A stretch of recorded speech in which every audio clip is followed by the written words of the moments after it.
My sister-in-law, now mute and bedridden, was entrusted to my care by my in-laws, who had decided to take a vacation in Hawaii.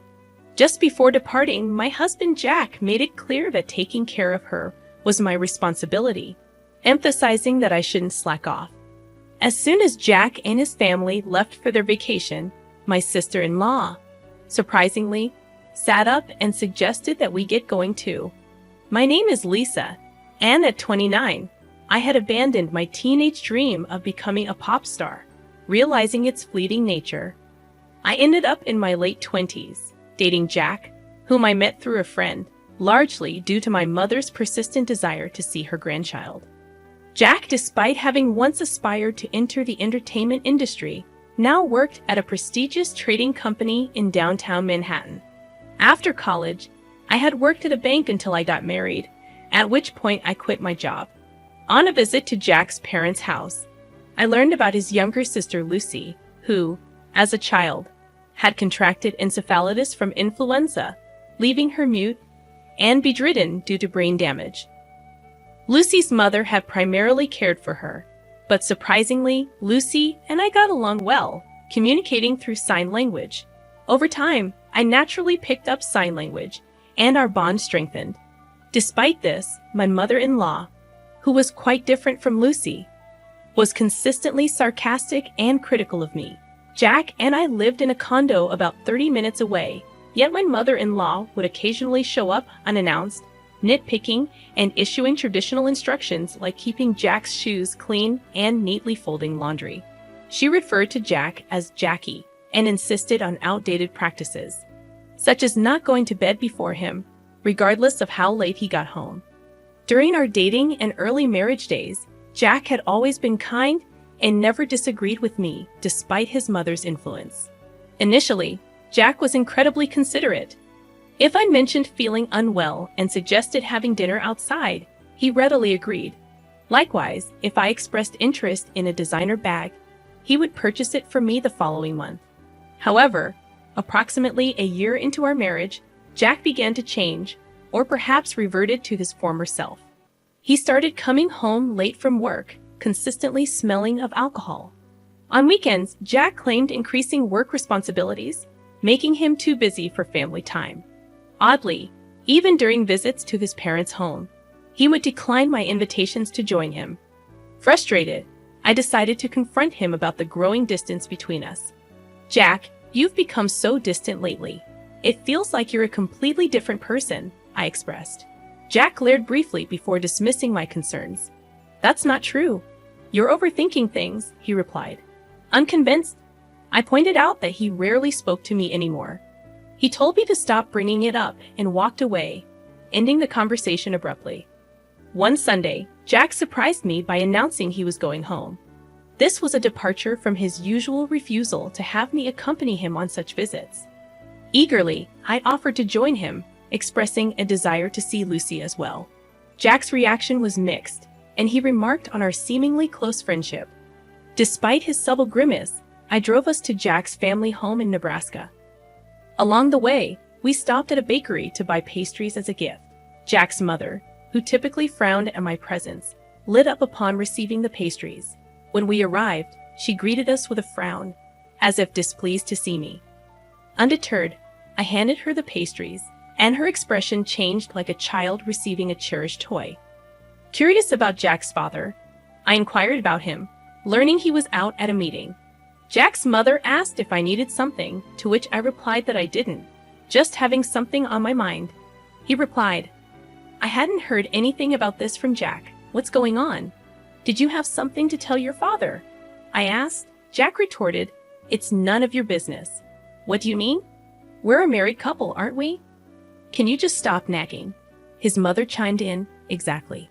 If Jack doesn't want to tell you something, you shouldn't be prying." Recognizing the futility of arguing, I chose not to respond. Just then, Jack's sister appeared. "Oh, Jack, you're here," she said. Jack seized the opportunity, saying, "Sis, perfect timing. I have something to discuss." She inquired, "What is it?" Jack proposed, "I can take a long vacation next month. I was thinking about a family trip to Hawaii. How about you, sis?" She replied, "I'll pass. I don't have a passport." I was taken aback. Jack, usually busy with work, was suggesting a trip to Hawaii. Concerned, I asked, "Jack, is everything all right with your job?" His mother seemed displeased with my involvement and said, "You shouldn't meddle with decisions Jack has made." "You're really nosy, aren't you?" Jack's mother then revealed the real reason for the meeting. I was to take care of Lucy during their vacation. Though momentarily surprised, I realized staying with Lucy was more appealing than going to Hawaii with my mother-in-law. I agreed to take care of Lucy, but I questioned why they had to bring me all the way there for such a discussion. Jack explained he expected resistance and wanted his mother to convince me forcefully if needed. Dumbfounded, I left the room to go to Lucy's room. Lucy was delighted to see me and asked how I'd been. When I explained Jack asked me to come along to their parents' house, Lucy remarked on Jack's change in behavior. Lucy suggested I stay over, and we had a great time chatting. An hour later, Jack came to get me, and we headed home. Lucy gave me a slight wink, hinting at a shocking truth and an even more shocking plan. A month later, on the day of the Hawaii trip, Jack and I went to his parents' house. Despite not going to Hawaii, I brought luggage to stay with Lucy for a week. As departure neared, the family insisted that taking care of Lucy was my job, and my mother-in-law added, "Please get along well with Lucy. It's better for you to stay here, isn't it? If anything happens to Lucy, it's all your fault." Unfazed, I returned to Lucy's room. At that moment, Lucy sprang up energetically and called out, "Come on, let's get going." This echoed a recent conversation where Lucy revealed she could walk and converse, a secret she had kept since last year. "I suppose, why have you been hiding this from the rest of the family?" Lucy began sharing an unexpected tale, saying, "Actually, my father and mother are both remarried. I'm my dad's child from his previous marriage, and my sister and brother are from my mom's side." Surprised by this revelation, and considering the usual coldness from my mother-in-law towards Lucy, I couldn't help but think, "I thought so. Is that so?" Lucy confirmed, "Yeah, my mom despises me. And I didn't want to talk to her, so I pretended that I couldn't." Curious about her father's knowledge, I asked, "And your father?" Lucy explained, "Dad knows everything. He's always on my side." Understanding the situation, I said, "I see. That's why, regarding this trip to Hawaii, I'm thinking we should go too." Perplexed, I asked, "Huh, what do you mean?" Lucy explained, "I mean, I'm planning to go to Hawaii on the same day with you. We'll even stay at the same resort." Her proposal caught me completely off guard, and I responded, "What? I'd be thrilled to go to Hawaii with you, Lucy. But do you even have a passport?" Confidently, Lucy revealed, "Of course. I secretly got my passport last month. And don't worry about the expenses. My dad is covering our plane tickets and the resort, including yours." Excited about the unexpected turn of events, I said, "I see. I'm really looking forward to this." That's how we ended up at the airport, Lucy and I, arriving in Hawaii early in the morning. My father-in-law, who had been supportive, was there to see us off. Expressing gratitude, I said, "Thank you, father-in-law. I feel guilty for all the plane tickets and resort fees you've covered." He reassured me, saying, "Don't worry about it. As long as you two have fun, I'm happy." After landing, we took a taxi from the airport and checked into the resort hotel. Lucy and I were sharing a room, and as we settled in, I mentioned to Lucy, "Your father seems pretty well traveled." Lucy shared, "Yeah, he's been on several international business trips. He's even been to Hawaii a few times." Planning a surprise for Jack and the family, Lucy said, "So what's the plan? I'm guessing my mom and everyone will dine at the restaurant here tonight. I'm thinking of surprising them."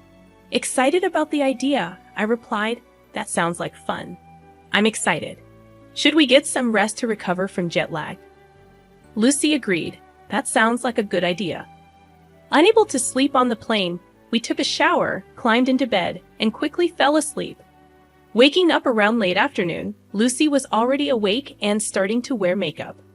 Apologizing for sleeping too much, I reassured her, no, don't worry about it. I just woke up too. We really had a good sleep, didn't we? Fully recharged and ready for our battle. Around 7 o'clock, I suggested, I'll go and check the restaurant. As I looked for Jack and his party, I found them dining joyfully from the shadows near the entrance. Venturing deeper into the restaurant, I spotted the back of a young woman I didn't recognize. This puzzled me, as there hadn't been such a woman when they left Jack's parents' house. Straining my ears, I could intermittently hear Jack and my mother-in-law's voices. I'm glad it's not that woman today. Yeah, I really drew the short straw. She's tainted my family record. If only we had an elegant daughter like her from the start. I want to divorce her and start fresh soon. Try to find a reason for the divorce and extract hefty alimony from that woman. Even without a cause for the divorce, it's fine. I can fabricate as many as I want. She's so bad that I want to throw her in the trash. I want to see my grandchild from you and her. My mother-in-law was giving the woman a smile she had never shown me before. I was driven by the urge to step forward and see the woman's fate, but I held it in. I returned to my room and told Lucy that it took a while. I'm sorry, I saw something shocking. Jack brought a woman that I've never seen before. What? I was about to scream. Jack and my mother-in-law were continuously bad-mouthing me, and Jack even said he would find a reason for divorce. That's terrible. Jack called me a bad catch, but seeing him with another woman, I felt relieved. Now I can divorce him outright. That's a good thing. Shall we make our entrance then? Lucy and I headed towards the restaurant hall. When we entered the restaurant, we requested to sit near Jack's table and were able to get a seat quite close to them. They didn't notice our arrival as we were sitting quite close. We could hear their conversation, which was still filled with derogatory comments about me. I was amazed and ended up giving a bitter smile at how they could badmouth me indefinitely. Seeing my face, Lucy gave a nod with a smile, a cue for us to begin our counterattack.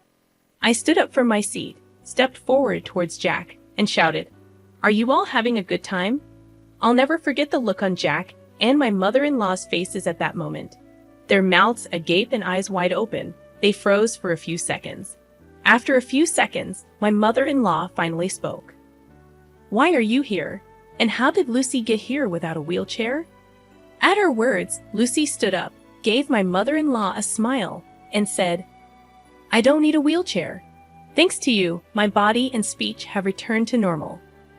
I must have caused you quite a bit of trouble for a long time." Lucy, when did you regain your ability to speak? I wonder when that was. Maybe last year. Then why did you hide it until now? Because it was better if you guys continued to believe that I couldn't speak. You and Jack were speaking ill of me earlier, weren't you? My mother-in-law's face turned pale in an instant. "What do you mean?" she asked. "Yeah, we weren't saying anything bad about you, Lisa," Jack retorted. "That won't work. I recorded everything on my phone. Do you want me to play it back right now?" I countered. My mother-in-law fell silent, but Jack stood up. "Lisa, you've been causing me trouble all this time, and now you're making these outrageous claims," he barked. Jack was the one making absurd claims, so I retaliated. "Once I return back home, I'll immediately contact my lawyer to initiate our divorce procedure. You can't deny the fact that you're on a vacation abroad with another woman. Plus, you described being with me as drawing a blank lottery ticket. So, I expect you to demonstrate sincerity by paying a hefty compensation for that comment," I declared. At my words, my mother-in-law seemed to acknowledge her defeat, and her attitude abruptly changed. "Lisa, dear, I really like you. Please try to get along with Jack. This woman is not involved with Jack," she pleaded. "I'm sorry, but I can't do that. Since I am a blank lottery ticket, I cannot live with Jack. Please enjoy your time with this woman. Oh, and I might also seek compensation from her." "Isn't that exciting?" I smirked. The woman in question turned pale and began to tremble upon hearing my words. Unfazed by the public gaze, Jack fell to his knees and pleaded, "Lisa, I beg you, don't make this a big deal. My company has strict rules about this," he implored. "What's that? You don't sound sorry at all," I I replied. Jack appeared taken aback, then tried again. Lisa, I beg you.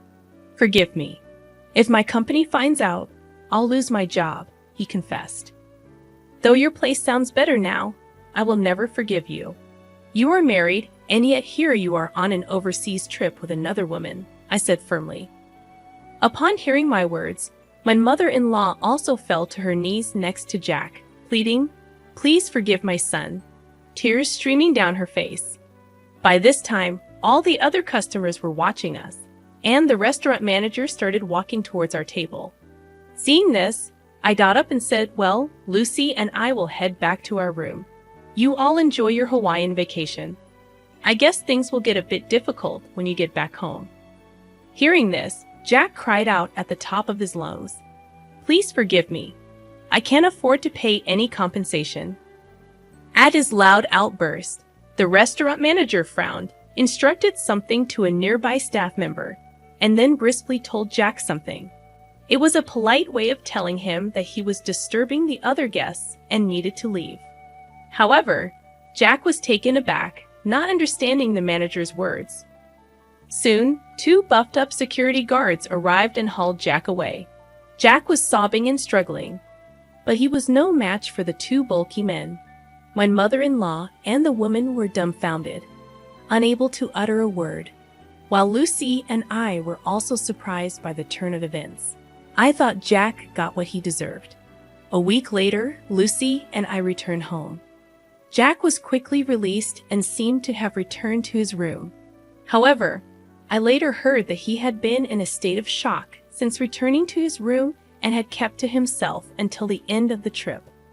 The day after I returned home, I went to the law firm where my old college friend worked to request a divorce proceeding.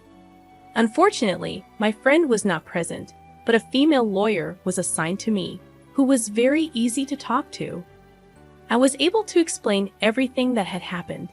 After listening to my story, she'd assured me that a divorce was possible, that I could claim alimony, and that she would investigate the woman who was with Jack in Hawaii before determining whether I could claim alimony from her as well. A month later, the female lawyer contacted me and informed me that it had been proved that Jack had been dating the other woman for about 6 months. Hence, she said it was possible for me to demand alimony from this woman too. I requested the female lawyer, Please squeeze as much alimony as you can from Jack and his woman. She smiled and nodded. 2 months later, I was officially divorced, and into my bank account was deposited the alimony from the 2. I mumbled as I saw the amount, and that's karma for calling me a blank lottery ticket. 3 months later, Jack and my mother-in-law suddenly visited my place. Despite it being only 3 months, they had lost a lot of weight and looked completely haggard. I asked them, What do you want? I don't want to see your faces. Jack replied in a thin voice, I'm sorry. Could you lend me some money?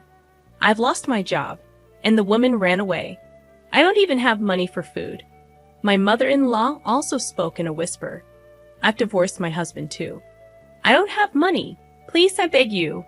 My mother-in-law was in tears. I responded, Too bad. I have absolutely no obligation to help you. And even if I did, I would never help you guys out. Now please leave. After they left, I sprinkled a large amount of salt at my entrance to get rid of bad energy from my house.